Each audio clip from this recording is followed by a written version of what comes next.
Cricket is one of the rarest sport played over multiple days at a stretch. In fact, the longest recorded test match was played over 10 days.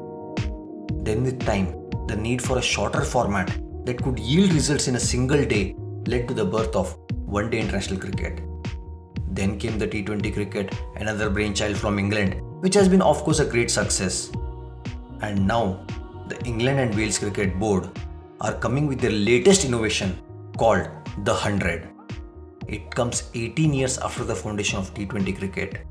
Coincidentally, T20 was invented 32 years after the start of ODI cricket. The 100 is all set to be played in July 2021 with 8 teams involving both men and women. The much anticipated tournament is set to revolutionize the ever-evolving circle of cricket, which has its roots in the British Isles since the 16th century. Let's have a look at why this format is touted as the next big step towards fanfare. Okay, MS, if you would like to continue to play outside of the IPL, would you like to come and play at the London Spirit at Lords next year in the 100? Warnie, if I was MS Dhoni, I'd be asking you how much budget do you have? I'll find the money, MS. Unlike the traditional format, the latest innovation from the England Cricket Board won't be played according to the overs. Instead, we will be played for 100 balls in each innings. Hence the tournament is named the 100. Now arises the question of rotation of bowlers. Here, unlike the traditional rules, the bowling end changes for every 10 balls and each bowler can bowl a maximum of 20 deliveries in each innings. Another interesting thing is a bowler can bowl 10 balls consecutively. And the power play? Well, it will last for the first 25 balls, and as usual, only 2 players will be allowed outside the 30 yards circle. 8 city-based franchisee teams will be participating in the tournament, in which teams will play against all other teams once. But there is also a twist in the tournament that a team will have the option of choosing an opponent to play twice against them. So a team will play a total of 8 matches, in which 4 will be at home and the remaining 4 will be away matches. Once all the league matches are completed and the teams are stacked up according to the points table, top 3 teams will leap into the knockout stage.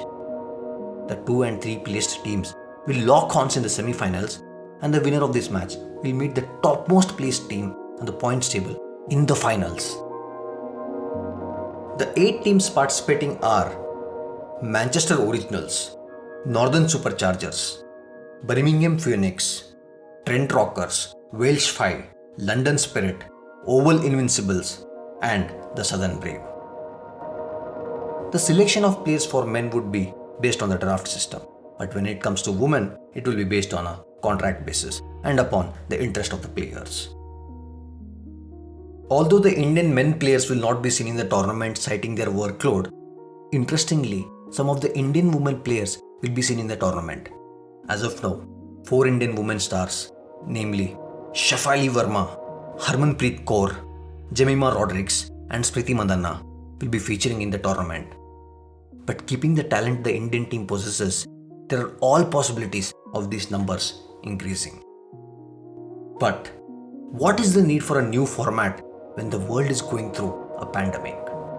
Well, the answer lies in the commercial benefits of a new spectacle.